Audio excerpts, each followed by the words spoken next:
आजच्या या मध्यवर्ती कार्यालय स्तंभ पूजनासाठी उपस्थित असलेले आपल्या जिल्ह्याचे छत्रपती संभाजीनगरचे जिल्ह्याचे पालकमंत्री संजयजी शिरसाट साहेब, आमदार प्रदीपजी जयस्वाल साहेब,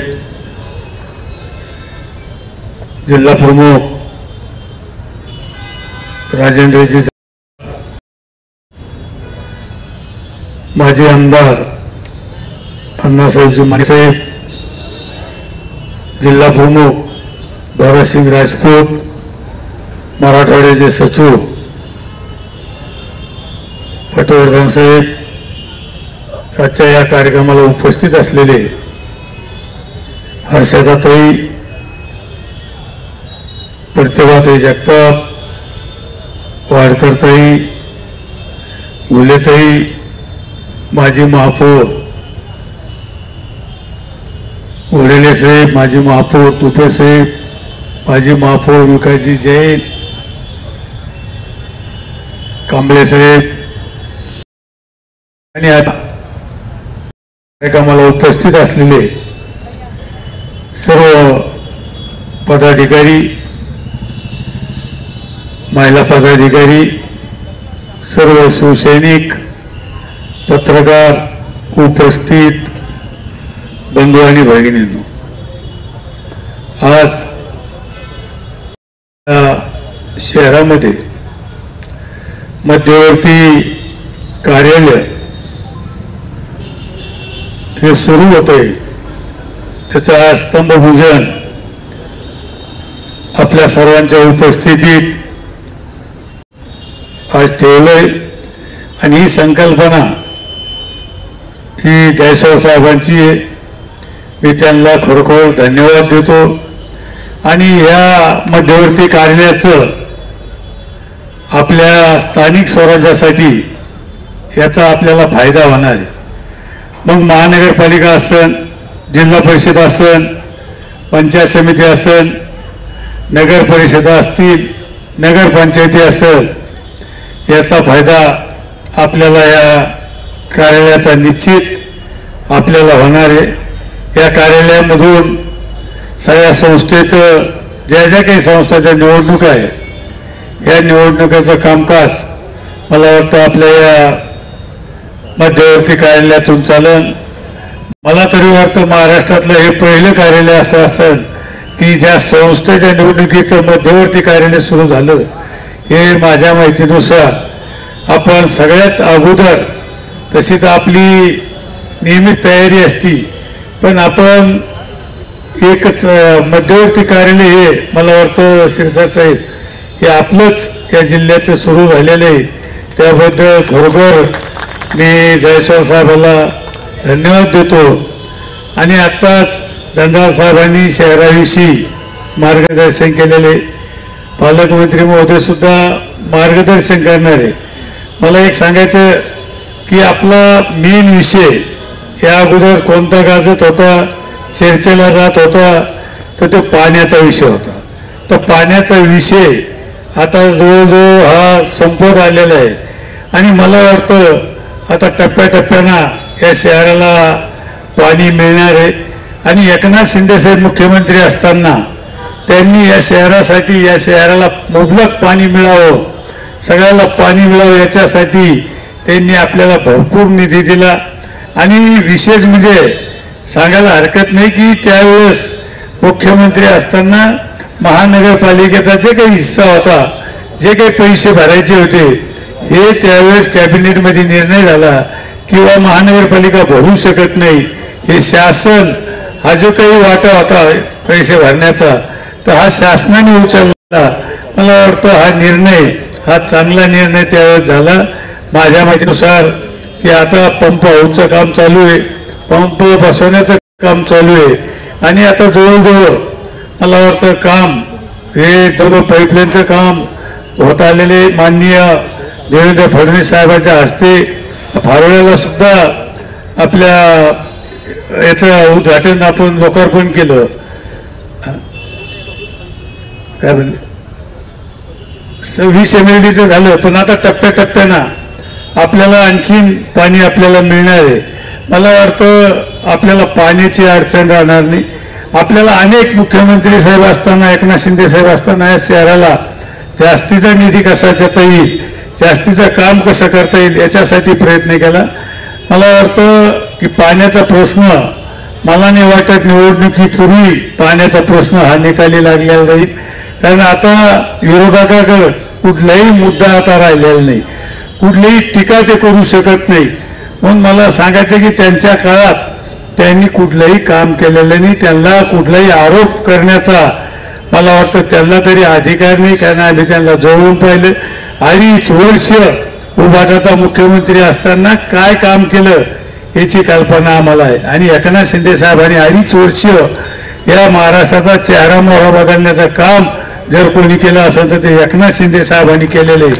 म्हणून मला सांगायचं की एकनाथ शिंदे साहेबांच्या नेतृत्वाखाली आपल्याला या निवडणुका लढायची आहे.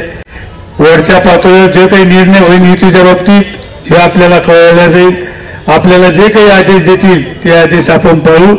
महानगरपालिका असून द्या, नगर परिषद असून द्या, नगरपालिका असून द्या, तुमच्या जिल्हा परिषद असून द्या, पंचायत समिती असून द्या, मी आपल्याला सांगतो या सगळ्या संस्थेवर भगवा फडकल्याशिवाय राहणार नाही याची खात्री आम्हाला आहे. तुम्ही जसं खासदारकीच्या वेळेस तुम्ही अहोरात्र परिश्रम घेतले, मेहनत घेतली, विधानसभेला तुम्ही मेहनत घेतली सगळ्या कार्यकर्त्यांना, तशीच मेहनत आम्ही सगळ्या भागात घेणार आहे. सगळ्या प्रभागात आम्ही जाणार आहे. आपला कार्यकर्ता निवडून आला पाहिजे याच्यासाठी आम्ही सगळेजण मिळून प्रयत्न करणार आहे. तुम्ही जशी मेहनत घेतली तशी मेहनत आम्ही सुद्धा घेणार आहे. म्हणून मला सांगायचं की एकनाथ शिंदेच्या साहेबाच्या काळात मला वाटतं जे कामं झाले ते कामं मला वाटत नाही की इतके कामं कधी झाले होते.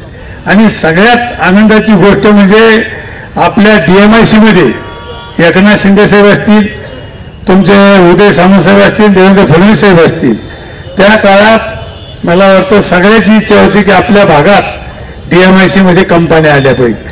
इतक्या कंपन्या आल्या, 10,000 एकर जागा आज शिल्लक राहिली नाही. आता आणखीन उदय सामंत साहेबांनी घोषणा केली, मुख्यमंत्र्यांनी एकनाथ शिंदे साहेबांनी अजितदादांनी घोषणा केली की 5,000-6,000 एकर जागा आणखी संपादित करू आली. म्हणजे आपल्या भागात इतक्या काही कंपन्या आल्या, तर मला वाटतं की आपल्याला याचा फायदा निश्चित आपल्या भागातील मुलं असतील, आपल्याला मला वाटतं याचा फायदा आपल्या निश्चित या शहराला जिल्ह्याला झाल्याशिवाय राहणार नाही. असे अनेक विकासाचे कामं आहे. आपण टप्प्याटप्प्यानं जशा निवडणुका मला वाटतं आता लवकरच निवडणुका जाहीर होतील. आपली तर तयारी आहेच, पण मला वाटतं की जशा निवडणुका या जाहीर होतील तसं तसं आपण निश्चित कामाच्या बाबतीत निश्चित भागाभागात प्रत्येक भागात जाऊन आपण निश्चित आपल्या सरकारने काय केलेले, काय कामं केलेले हे आपण निश्चित मांडण्याचा प्रयत्न करू. म्हणून आजच्या प्रसंगी मी जास्त न बोलता, कारण पालकमंत्री महोदय बोलणारे 4ची वेळ आता जवळजवळ बराचसा टाईम झालेला आहे. आणि आम्हाला आणखीन मला वाटतं आता आपल्याला आणखीन बसायचं आहे, मिटिंग घ्यायची आहे. परवा एकनाथ शिंदे साहेब सुद्धा येणार आहे आणि आपल्या जिल्ह्याची मराठवाड्याची मला वाटतं जसे जसे त्यांनी मिटिंगा लावल्या असतील त्या मिटिंगला आपल्याला सगळ्याला उपस्थित राहायचे. राजू भाऊंना जसं सांगितलं, महाराष्ट्रात आपला जिल्हा एक असा आहे की पैकीच्या पैकी जागा आपल्या आल्या. काय म्हणजे आपल्या युतीच्या 9 जागा होत्या, तर 9 जागेवर आपल्या युतीचा झेंडा फडकलेला आहे. हे केवळ सगळं श्रेय जर कोणाला जात असेल तर हे सगळं कार्यकर्त्याला जातं. कार्यकर्त्यामुळं हे सगळं राहिलेलं आहे. मराठवाड्यात फक्त आपली एकच जागा लोकसभेला निवडून आली, ती सुद्धा तुमच्यामुळं आलेली आहे. मला एक सांगायचं, यांना काय विरोधकाला काय बोलायचं ते बोलून द्या. मला एक सांगायचं की आता सध्या यांच्याकडे कुठेच काही बोलायला वाव राहिलेला नाही. कारण विरोधी पक्षनेता जे विधान परिषदला होता यांनी काय दिवे लावले तुम्हाला माहिती आहे. यांनी मागं बोर्ड लावले होते, लबाडांना पाणी द्या. लबाड कोणी? कारण लबाड तेच आहे, त्यांच्यामुळे पाणी मिळालेलं नाही हे सगळ्याला माहिती आहे. जर 2.5 वर्ष मुख्यमंत्री असताना जर कधी ह्या योजनेला चालना दिली असती तर आतापर्यंत पाणी मिळालं असतं. हे केवळ यांच्या नाकर्तेपणामुळं आपल्याला पाणी 2.5 वर्ष आपल्याला कुठलंही काम त्यांनी त्या काळात केलं नाही. त्यावेळेस आम्ही स्वतः कॅबिनेट मंत्री होतो. आम्ही अनेक वेळा विषय मांडायचो पण त्याकडे दुर्लक्ष केलं जायचं. पण आता ज्यावेळेस पद गेलं त्यावेळेस त्यांना या शहराची या जिल्ह्याची आठवण झालेली. म्हणून मला सांगायचं यांना कुठलाही अधिकार नाही, यांना कुठलंही बोलण्याचा, मला वाटतं यांना कुठेही बोलण्याचा अधिकार नाही. म्हणून हे कोणासमोर जाऊ शकत नाही, कोणाला बोलू शकत नाही. म्हणून माझी आपल्याला एकच विनंती की आपण सगळ्यांनी एकजुटीनं जो कोणी आता उमेदवार राहील त्याला आपल्याला सगळ्याला एकजुटीनं निवडून आणायचं. अशा पद्धतीनं आपल्याला काम करायचे. आम्ही सगळेजण मिळून अहोरात्र परिश्रम घेऊन आपल्या या सगळ्या संस्थेवर भगवा कसा फडकल याच्यासाठी आम्ही प्रयत्न करू. एवढंच आजच्यापासून बोलतो, माझे 2 शब्द संपवतो. यानंतर आपल्या जिल्ह्याचे पालकमंत्री सविस्तर आपल्याला मार्गदर्शन करेल.